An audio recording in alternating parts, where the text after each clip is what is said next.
खबर वाराणसी से आ रही है, जहां काशी हिंदू विश्वविद्यालय की आईएमएस में देवदासी स्वास्थ्य मेला एवं प्रदर्शनी लगाया गया है, जिसका मुख्य उद्देश्य जन जागरूकता अभियान हेतु स्वस्थ भारत समर्थ भारत के लिए लगाया गया है, जिसमें तमाम स्टॉल लगाए गए हैं। इस बार का मुख्य आकर्षण केंद्र इस प्रदर्शनी में यह रहा है कि एलोपैथी और आयुर्वेद दोनों के मेले एक साथ लगे हैं, जिसमें surgery, oncology, cardiotherapy surgery, biochemistry, blood bank, plastic surgery, TB और चेस्ट, साइकाइट्रिक, संज्ञाहरण विभाग सहित और Sanskrit, plastic surgery, neuro surgery, psychology तमाम स्टॉल यहाँ पर लगे हुए हैं। और इस स्टॉल के लगने का मुख्य उद्देश्य यह है कि वाराणसी के जितने भी फैमिली है सब परिवार आए और इस मेले का लुत्फ उठाए। वाराणसी से धनेश्वर सहानी की रिपोर्ट।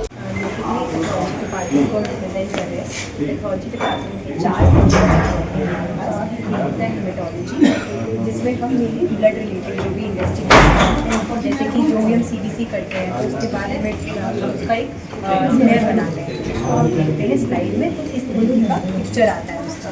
फिर दूसरा होता है हमारे पास साइकोलॉजी, जिसमें जो भी बॉडी और चीज़ होती है, मतलब पानी के साथ अडल्ट्रेंस है लाइक यूरिया, डिटर्जेंट पाउडर, ये सब है।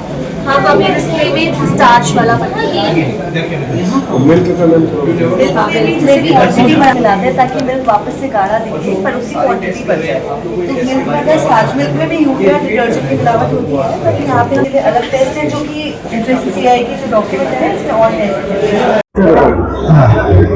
मैं हूँ प्रोफेसर राजेंद्र प्रसाद, ये काय चिकित्सा विभाग है आयुर्वेद फैकल्टी में। ये मेला लगा हुआ है, लोग आए हैं, क्या तो हम लोगों का जो विभाग है वो आयुर्वेदिक मेडिसिन है, जनरल मेडिसिन होती है, उसके इक्वल डिपार्टमेंट होता है। तो जनरल बीमारियां होती हैं, मामूली बुखार जुकाम से लेकर के बाकी हार्ट अटैक है, सांस की, गठिया की, सारी बीमारी का हम लोग इलाज करते हैं। तो हमने स्टॉल अपना लगाया हुआ, हमारा काउंटर है। तो यहाँ बहुत सारे मरीजों का हम लोग ब्लड प्रेशर चेक कर रहे हैं, ब्लड शुगर है, एक पीएफटी जाँच होती है, फेफड़े की जो क्षमता को जाँचने वाली, और कुछ थेरेपी हैं इसमें कि ब्रेन पोलराइजेशन थेरेपी है, जो मेंटल टेंशन स्ट्रेस होता है उसको ठीक करने के लिए, वो सब हम लोग सब मुफ्त में करा रहे हैं। सबको मुफ्त सलाह दे रहे हैं, जिसको आवश्यकता है योगा की, योगा करा रहे हैं हम लोग। और बाकी जो, क्योंकि हम लोग हॉस्पिटल परमानेंट है, वहाँ सारे हमारे डॉक्टर बैठते हैं अलग अलग स्पेशलिटी वाले। तो पब्लिक को हमारा मुख्य उद्देश्य है उनको बताना कि यहाँ पर ये सुविधाएँ हैं, आप यहाँ पर आइए और जा कर के देखिए कि ये बीमारियाँ होती हैं। क्योंकि आजकल दिक्कत क्या है ना कि जनता को बड़ा पब्लिक कन्फ्यूज रहती है, तो मुझे ये बीमारी हो गई, इसके लिए कहाँ जाऊँ मैं, किसको दिखाऊँ, किस डॉक्टर को दिखाऊँ। आपने यहाँ देखा होगा इस मेला में, इसमें एलोपैथिक के काउंटर भी हैं, आयुर्वेद के भी हैं, डेंटल के भी हैं। तो जनता को ये बताना बहुत ज़रूरी है कि कौन सी बीमारी के लिए हम एलोपैथ में जाएँ, किसके लिए हम आयुर्वेद में जाएँ, किसके लिए किस डॉक्टर को दिखाएँ, है ना। मतलब ऐसा नहीं है कि हर बीमारी के लिए दवा ही ज़रूरी है।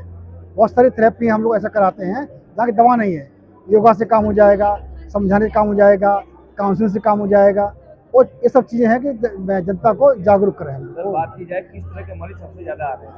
हमारे पास जो मरीज आए सबसे ज़्यादा मेंटल टेंशन स्ट्रेस वाले हैं, तनाव वाले। मतलब आप देखें कि छोटे बच्चे आ रहे हैं, क्योंकि बच्चे बीए में पढ़ रहे हैं, 12th 10th में पढ़ रहे हैं, वो सब करें, हेडेक है, टेंशन है, सबसे ज़्यादा हमारे पास वो लोग आए हैं। या दूसरे वाले हैं डायबिटीज़ वाले और मोटापा वाले, ओवरवेट वाले, सबसे संख्या उन लोगों की ज़्यादा हो रही है। आजकल के युवाओं में ज़्यादातर देखा जाए हार्ट अटैक की समस्या सबसे ज़्यादा है। बिल्कुल सही बात है। अब रीजन सर, एक तो खान पान है, खान पान शुद्ध मिलता नहीं है, हर चीज़ में मिलावट है, हर चीज़ में केमिकल मिले हुए हैं। फिर लाइफ स्टाइल, हम लोग ओपीडी में जनरल देखते रहते हैं कि बच्चे, मतलब समझदार बच्चे जो कि एमबीए कर रहे हैं, आईआईटी कर रहे हैं, मेडिकल कर रहे हैं, उनमें क्या देखा जा रहा है कि उनका सोने जगने का टाइम बहुत अव्यवस्थित है। रात को सोते हैं 1 बजे, 2 बजे सो रहे हैं, सवेरे 8 बजे सो के जग रहे हैं। तो दिनचर्या जब अव्यवस्थित होगी तो बीमारी का सबसे बड़ा कारण वही है, पेट की बीमारी, पेट खराब। और जब पेट खराब होता है तो सारी बीमारी हो जाती है, चाहे वो ब्लड प्रेशर है, चाहे वो आपका शुगर है, चाहे हार्ट की परेशानी है। टाइम से सोना नहीं, जगना नहीं, एक्सरसाइज पूरी करनी नहीं है, एक्सरसाइज करनी भी है तो वो करते हैं बिना किसी प्रॉपर गाइडेंस के, वो चीज़ नुकसान को कर जाती है। दूसरी बड़ी बीमारी आजकल लगातार आ रही है फंगस की, सर, इसके लिए क्या? फंगस में तो साफ सफाई वाली बात है, पुअर हाइजीन होती है, लोग प्रॉपर टाइम से नहा नहीं रहे। जाड़े का मौसम है, गर्मी का मौसम है, गर्मी में अक्सर फंगस, एक्चुअली फंगस बीमारी उस बॉडी के उस पार्ट में होती है जहाँ पसीना रुकता है ना, पसीना साफ नहीं करते लोग। तो अगर कोई व्यक्ति डेली प्रॉपर नहा रहा है, सफाई कर रहा है, तो बीमारी कतई नहीं होगी। तो वो कारण है, या फंगस एक दूसरे से फैलता भी है, घर में किसी एक को है, उसके टच में आया तो फैल सकता है वो। ये प्रॉपर सफाई करेंगे, डेली अगर नहाएंगे तो वो बीमारी नहीं होगी।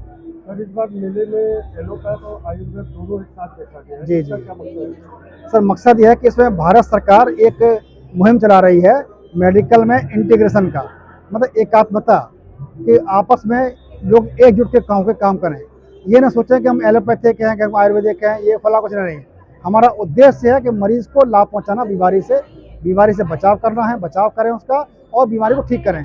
ठीक कैसे करते हैं हम, ये हमारी मर्जी है ना। पब्लिक को बताएं कि हम काम करेंगे मिलजुल करके। अगर जितने आवश्यकता हमारी इमरजेंसी है एलोपैथिक कराओ, उसके बाद बीमारी क्रोनिक हो गई है तो आयुर्वेदिक कराओ, बीमारी जो जीवन शैली की बीमारियां हैं उसमें आयुर्वेदिक कराओ, वहाँ पर एलोपैथिक का कोई रोल नहीं है। तो लोगों को एक साथ होकर के एकजुट होकर काम कराने के लिए ये उद्देश्य इसलिए रखा गया है कि दोनों स्थल बराबर लगाए गए हैं, एलोपैथ आयुर्वेद साथ साथ में।